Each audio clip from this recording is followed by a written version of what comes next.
eyes fog. You are seeing a rare sight today. You're seeing me driving. I don't drive very often. I hate driving. I think because I can't do anything else. I literally just have to focus on driving. It forces me to use my brain, and my brain is loud. Anytime I have to listen to my own thoughts, like, I'm not for it for two reasons. One, those thoughts can get pretty dark and annoying, and that can spiral into some anxiety, so I don't like that. Then also my brain, when I'm not distracted by anything else and I can just sit and like think, I come up with the most banana pants ideas. Like, I wrote a musical that I'm gonna produce on Broadway, and I'm opening up a theater school for children, and I'm writing a movie, and I'm producing it, and I'm starting 7 new podcasts. I have come up with like the most insane project ideas. Problem is when I get very passionate about ideas that I think I can actually do, I then call my agent and like confirm that I'm going to do them. And so then it starts the ball rolling, and then I can't back out. It's a good problem because like it's the reason why I've gotten to do so many wonderful things is I'm delusional and think I can do things that I cannot. So it's a good problem to have, but right now I don't have time or energy or the mental capacity to do other things. We need to convince me that they're bad ideas. So we'll see if that happens today, because I have to drive all the way to LA. I have a gynecologist appointment. I also have to stop by my old house because some packages accidentally got delivered there that I need to get. So I don't know. I was gonna see JoJo, but I think she's sick, so I don't think I'm gonna see JoJo. I don't know what I'm gonna do. Right now I'm just stalling because when I stop recording, I'm gonna have to be alone with my thoughts for the rest of the drive, and that doesn't sound fun. Okay, I guess I should go. I'll go back. You guys, you're never gonna believe this. I'm early. I'm never early to anything, but I'm early. I'm actually not early. I'm actually on time, but I am early because my doctor's always late, and I just got a text from the office that said she's running very late today. So I do have a little bit of time to kill, which is good because I have to pee and I need to eat. I am at a grocery store across the street from the hospital that the babies were in the NICU, where I gave birth to Flynn and where I gave birth to the babies. It's a little weird being here because this is a grocery store. Eric would go to get coffee or a bagel. I'm gonna be in and out of the hospital all the time. It's where we go to get a quick snack or whatever. So it's kind of weird to be here. My brain did pretty good, guys, because I was like, what will distract my brain? I'm really bad at listening to podcasts, listening to like albums unless it's musical theater, but I wasn't really in the mood to listen to like full on musical theater when I first started driving. So I was like, okay, what if there was a type of podcast that I could listen to? I pulled over and I searched, which is probably the reason I wasn't early, I was on time. But anyway, I searched for podcasts or informational interestingness on Into the Woods, which is my favorite musical. And I found some YouTube videos about kind of dissecting the musical, which I've seen and watched those types of videos before because I love that musical. I think it's brilliant. And it has just sparked that passion I was talking about that usually comes up with a million projects that I don't have time to do. But that passion, oh my, I just love Into the Woods so much, you guys. And remember when I did the Taylor Swift video a long time ago when Taylor Swift's album came out and I did like a whole video just like gushing over Taylor Swift? I feel like I need to do it for Into the Woods. And no one will watch it, so I'll just make it a separate video and upload it randomly in the middle of the night or something, and people who like Into the Woods can watch it. And people who don't like Into the Woods can watch it too. Just musical theater people I feel like would appreciate it, even if you don't like Into the Woods, because I feel like a lot of people don't like Into the Woods, and I feel like they're wrong. Like, I feel like they were influenced by the movie, which I'm not gonna be rude, but like, no. And I also feel like people maybe didn't take the time to like really understand the meanings and themes of Into the Woods and the geniusness of Into the Woods. Like, it's so freaking good. But anyway, that's for a different video for another time. I'm gonna go pee and I'm gonna eat a snack, and maybe I'll rant about Into the Woods later because it's so good. It's so good. Oh my God, it is so freaking cold. Anyway, let's do a little haul. I was gonna go to like get fast food somewhere, but I don't think I have enough time to do that. I just had enough time to go pee and get some stuff at the grocery store. So let's do a little grocery store haul because I got the most random smorgasbord of stuff. Obviously this is not a meal. I'm gonna probably get McDonald's or In-N-Out or something after my appointment, but I got a protein shake, nuts and vanilla. This is gonna taste like actual anus, but I would like to get some protein in my body. So let's try it. This tastes like chalk. Like the texture of it's chalky. Oh, this is one of those things you just have to down it. I'm a texture girly, that ain't good. I got some Wheat Thins because I feel like it's always a good like snack for a car. If you're on a road trip or something, I feel like a Wheat Thin is like a nice little generic little cracker. Do you guys like Wheat Thins? I feel like Wheat Thins are hit or miss. Like people either really like them or they really hate them, but I think they're addicting and I really like them. I got some tropical mango, dried mango. Hello. Delicious, but like, why is it so expensive? Like, why is dried fruit so expensive? It's so annoying. That is so good. I also got this green juice that I drank a lot when I was pregnant with the twins. It's organic superfruit greens, orange, mango, pineapple, cucumber, celery, spinach, and romaine, cold pressed. Really expensive, but I don't think I've had it since I was pregnant. Whoa, flashbacks. Oh my God, it makes me want to throw up, not because it doesn't taste good, it actually tastes very good, but because I remember drinking this a lot when I was nauseous. Okay, get ready. Here's where there's a plot twist. Double stuffed Oreos. I was feeling crazy and it just sounded really good. Yum, I love, wait, something's wrong with this Oreo. It shouldn't be this hard to open. Are these stale? That's suspicious. What a disappointment! Wait, these don't taste right. Are these organic? I of course got an impulse buy. Impulse buys always get me good. Junior mints, but these are Junior mint eggs because I guess Easter's coming up, and so supposedly they look very Eastery. Easter eggs. I don't know. I like a classic Junior mint, so this is kind of scaring me, but let's try. Wait, oh, it's just as good. Oh, it's fabulous. There's my little grocery store haul. I'm gonna snack on this stuff, go to my appointment, and then go drive through somewhere yummy. But I gotta go, oh my God, okay, I gotta go. Guys, I went to my doctor, it was fine, it was good. But now I'm at my old house, and I'm gonna cry. Oh, it's so weird to be here. I'm really gonna cry. I love my new house. I really do love my new house, and I think it's so much better for my kids. But man, it's weird being here. Like, this is where I brought my kids home from the hospital. I'm like sitting in the driveway, and I'm like remembering Flynn like riding his little cars around on this driveway, sitting out here watching trick-or-treaters. Oh, it's so weird. It's so weird that this is not my home anymore. Okay, I'm gonna get my packages. They said I could just come in and get it.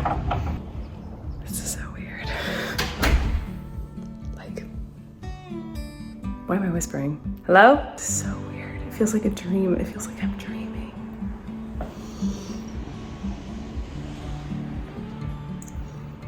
I don't want to walk. I feel like this is so weird. I don't know why. I did not think I'd be emotional about this. This is so weird. I don't know why it makes me cry. I feel so weird. I love my home. I love my new home. I love it so much. I think there's just so much history here. It's just like I don't even want to walk in. I can't even explain how weird I feel right now. I feel like I'm walking in a dream. I feel like I'm dreaming. It doesn't feel like a real place. Like this is so weird. My kitchen.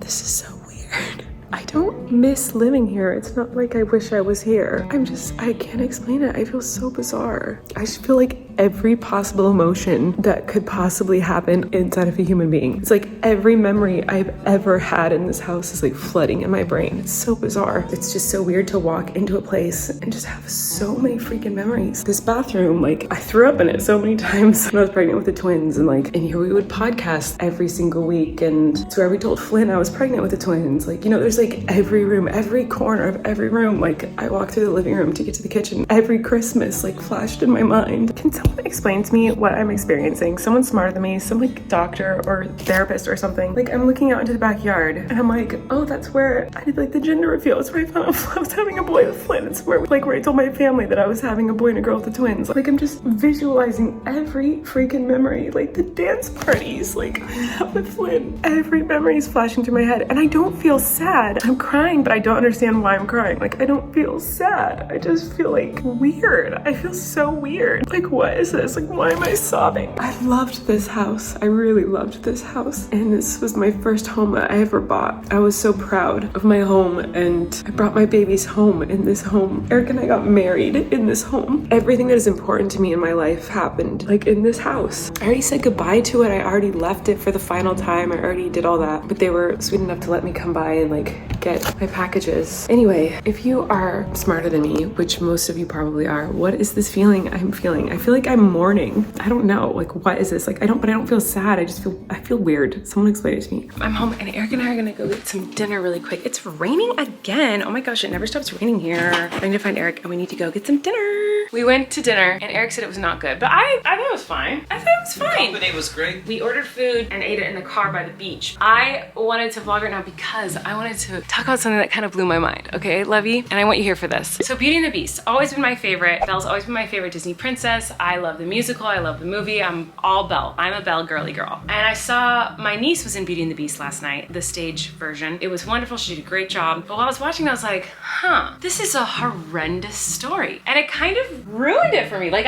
not the show didn't, but like being an adult with like perspective and like looking back, sometimes, you know, sometimes like things that you thought were so wonderful from childhood, like as an adult, you're like, oh no, was that not wonderful? It's like problematic now. It's just kind of horrible. Like, it's like, okay, I could go on and on and on, but it's basically like, I mean, if you tell the story of Beauty and the Beast, like, if I were to tell it before really thinking about it. I don't like, know it, so you can tell it to me. What do you mean you don't know it? I've never seen Beauty and the Beast. What are you talking about? You've never seen Beauty and the Beast? No.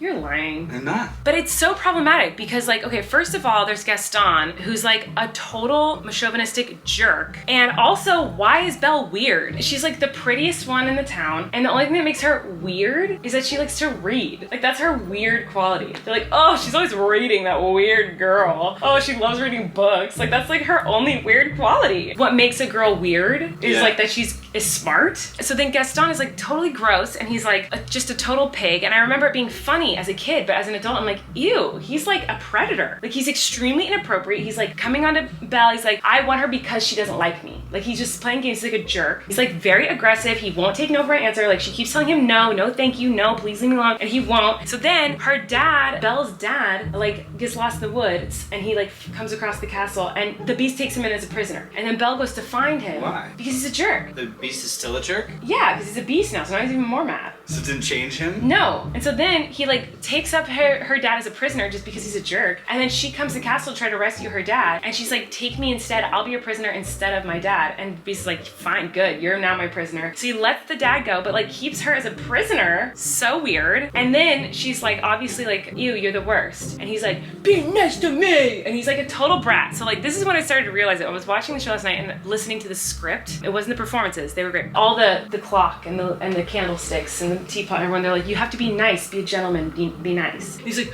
ugh! Like, he's like a total brat. He's like, this is so hard. And they're like, speak from your heart. And he's like, oh, it's impossible. He's like the brattiest. He's like, will you please come to dinner with me? And she's like, no, thank you. And he's like, ah! And like growls, and like freaks out like a total brat baby. And Gaston's the same way. So the only men in the story are like total jerk faces. But then my favorite song, there's something sweet and almost kind, but he was coarse and he was mean and unrefined. You know the song? I wonder why I didn't see it there before. Have you heard this? Well, it's a very pretty song. It's my favorite song. And when I was listening to the lyrics last night, I was like, whoa, whoa, whoa, whoa, whoa. She's basically like, let me list all these horrible red flags. He was mean, and he was coarse and unrefined. He was mean, screaming at her, keeping her freaking prisoner. She's listing red flags, and she's like, but there's something there. I can't really say what it is, but like, I like it. And it's so toxic. He's a horrible, horrible, mean, terrible person. But like, maybe he's kind of nice. So you grow up, you're a little girl, and this is your favorite Disney movie? My This is your favorite. favorite character? My favorite. Do you think that like had some sort of influence on you and how you thought? I think all girls are influenced by this. All these stories are like these damsels in distress who are saved by these jerk men. But it was just so, it was so icky. And I was like, wait a minute, this is a horrible lesson. Then eventually the Beast is like, are you happy here? And she's like, yeah, I'm happy, but I miss my dad. And he's like, well, you can see your dad anytime you want in this magical mirror. He's not like, you can go. He's like, you can look at him in this magical mirror, but you're still my freaking prisoner. So she looks at him in a mirror and she's like, oh my gosh, I miss him. He needs me. Oh my gosh, I miss him so much. And then he's like, okay, fine, I'll let you go. Like, she's supposed to be grateful, and she's like, thank you. The person who's keeping her imprisoned is letting her go because she wants to see her dying father. It's like a classic abusive relationship. It's like so awful. Then Bella comes and she's like, oh my God, please don't leave me. I love you. And right as she says, I love you, the last petal falls, and then he magically turns into like a handsome prince, but I never thought he was cute. When I was a kid, I remember thinking like, I'm supposed to think this guy's cute. He's hideous. I just realized that this like childhood fairy tale, my favorite princess story, is total like kind of garbage. And I was really sad about it. I was like, oh no. Anyway, I just wanted to shed light on that because that was crazy to me and it ruined my day. But that's all. Thanks for watching, everybody. I'm gonna go. But I guess I need to show Eric princess movies because you don't know any of them. I think they feel like they made like a live action Beauty and the Beast TV show in like the 80s. Not TV show. They made a live Beauty and the Beast movie with Emma Watson. I went to the premiere. Huh? Anyway, okay, I'm gonna go. I love you guys. Thanks for watching. Goodbye.